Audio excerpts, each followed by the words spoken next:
بسم اللہ الرحمن الرحیم۔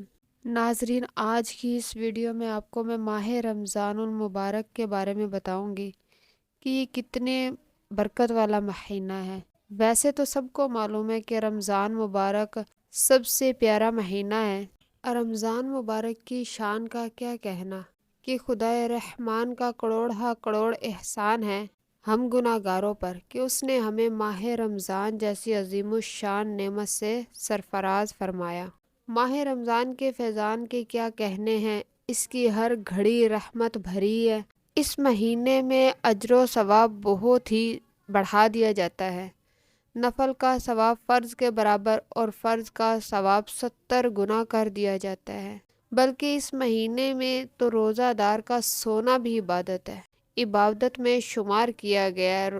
عرش اٹھانے والے فرشتے روزہ داروں کی دعا پر آمین کہتے ہیں۔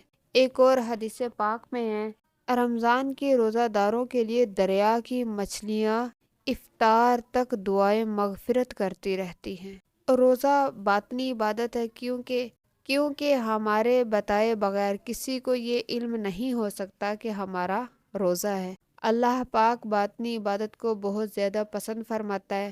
ایک حدیث پاک کے مطابق روزہ عبادت کا دروازہ ہے۔ اس ماہ مبارک کی ایک خصوصیت یہ بھی ہے کہ اللہ پاک نے اس میں قرآن پاک نازل فرمایا ہے۔ حضرت مفتی احمد یار خان نعیمی رحمۃ اللہ تعالی علیہ فرماتے ہیں کہ بعض مفسرین نے فرمایا کہ جب مہینوں کے نام رکھے گئے تو جس موسم میں جو مہینہ تھا اسی سے اس کا نام ہوا۔ جو مہینہ گرمی میں تھا اسے رمضان کہہ دیا گیا، اور جو موسم بہار میں تھا اسے ربیع الاول، اور جو سردی میں تھا جب پانی جم رہا تھا اسے جمادی الاولیٰ کہا گیا ہے۔ حضرت ابو سعید خدری رضی اللہ تعالیٰ عنہ سے روایت ہے کہ مکی مدنی سلطان صلی اللہ تعالیٰ علیہ وآلہ وسلم کا فرمان رحمت نشان ہے، جب ماہ رمضان کی پہلی رات آتی ہے تو آسمان اور جنت کے دروازے کھول دیے جاتے ہیں اور آخری رات تک بند نہیں ہوتے۔ جو کوئی بندہ اس ماہ مبارک کی کسی بھی رات میں نماز پڑھتا ہے تو اللہ پاک اس کے ہر سجدے کے بدلے میں اس کے لیے 1500 نیکیاں لکھتا ہے، اور اس کے لیے جنت میں سرخ یاقوت کا گھر بناتا ہے جس میں 60,000 دروازے ہوں گے، اور ہر دروازے کے پٹ سونے کے بنے ہوئے ہوں گے جن میں یاقوت سرخ جڑے ہوئے ہوں گے۔ پس جو کوئی ماہ رمضان کا پہلا روزہ رکھتا ہے تو اللہ پاک مہینے کے آخری دن تک اس کے گناہ معاف فرما دیتا ہے، اور اس کے لیے صبح سے شام تک 70,000 فرشتے دعائیں مغفرت کرتے رہتے ہیں۔ رات اور دن میں جب بھی وہ سجدہ کرتا ہے اس کے ہر سجدے کے بدلے اسے جنت میں ایک ایک ایسا درخت عطا کیا جاتا ہے کہ اس کے سائے میں گھوڑے سوار 500 برس تک چلتا رہے۔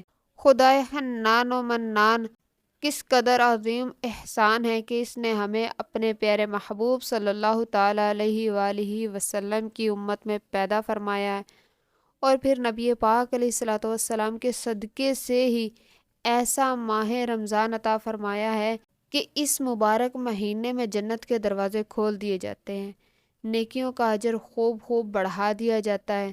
ماہ رمضان کی راتوں میں نماز ادا کرنے والے کو ہر ایک سجدے کے بدلے 1500 نیکیاں عطا کی جاتی ہیں، نیز جنت کا عظیم الشان محل۔ مزید برآں اس حدیث پاک میں روزہ دار کے لیے یہ بشارت عظمیٰ بھی موجود ہے کہ صبح تا شام 70,000 فرشتے ان کے لیے دعائیں مغفرت کرتے رہتے ہیں۔ حضرت جابر بن عبداللہ رضی اللہ تعالیٰ عنہ سے روایت ہے کہ سلطان دو جہاں صلی اللہ تعالیٰ علیہ وآلہ وسلم کا فرمان ہے، میری امت کو ماہ رمضان میں 5 چیزیں ایسی عطا کی گئی ہیں جو مجھ سے پہلے کسی نبی علیہ السلام کو نہ ملی۔ نمبر 1، جب رمضان مبارک کی پہلی رات ہوتی ہے تو اللہ پاک ان کی طرف رحمت کی نظر فرماتا ہے، اور جس کی طرف رب رحمت کی نظر فرما دے اسے کبھی بھی عذاب نہ دے گا۔ نمبر 2، شام کے وقت ان کے منہ کی بو جو بھوک کی وجہ سے ہوتی ہے اللہ پاک کے نزدیک مشک کی خوشبو سے بھی زیادہ بہتر ہے۔ نمبر 3، فرشتے ہر رات اور دن ان کے لیے دعائیں مغفرت کرتے رہتے ہیں۔ نمبر 4، اللہ پاک جنت کو حکم فرماتا ہے کہ میرے نیک بندوں کے لیے آراستہ ہو جا، ان قریب وہ دنیا کی مشقت سے میرے گھر اور کرم میں راحت پائیں گے۔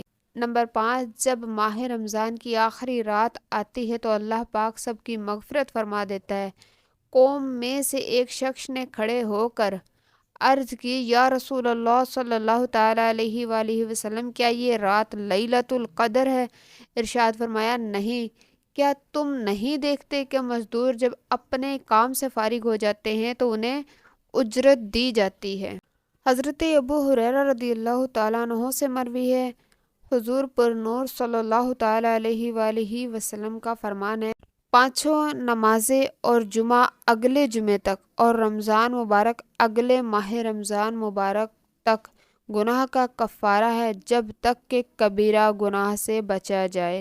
سبحان اللہ، رمضان مبارک میں رحمتوں کی چھما چھم بارش ہوتی ہے اور گناہ صغیرہ کے کفارے کا سامان بھی ہو جاتا ہے۔ رمضان مبارک میں اس قدر رحمتیں اور برکتیں نازل ہوتی ہیں کہ ہمارے پیارے پیارے آقا صلی اللہ تعالی علیہ وآلہ وسلم نے ارشاد فرمایا، یہاں تک ارشاد فرما دیا کہ اگر بندے کو معلوم ہوتا کہ رمضان کیا ہے تو میری امت تمنا کرتی کہ کاش پورا سال ہی رمضان ہوتا۔ ابھی ماہ شعبان جاری و ساری ہے، لیکن اگر اللہ نے چاہا تو انشاءاللہ رمضان کی بھی تشریف آوری ہوگی۔ زیادہ سے زیادہ اس کا احترام کیجیے گا، زیادہ سے زیادہ اس ماہ مبارک میں عبادت کیجیے گا، سچے دل سے اس مبارک مہینے کا ادب کیجیے گا۔ ہو سکتا ہے رب کو یہ ادب کرنا پسند آ جائے اور ماہ رمضان ہماری بخشش کا ذریعہ بن جائے۔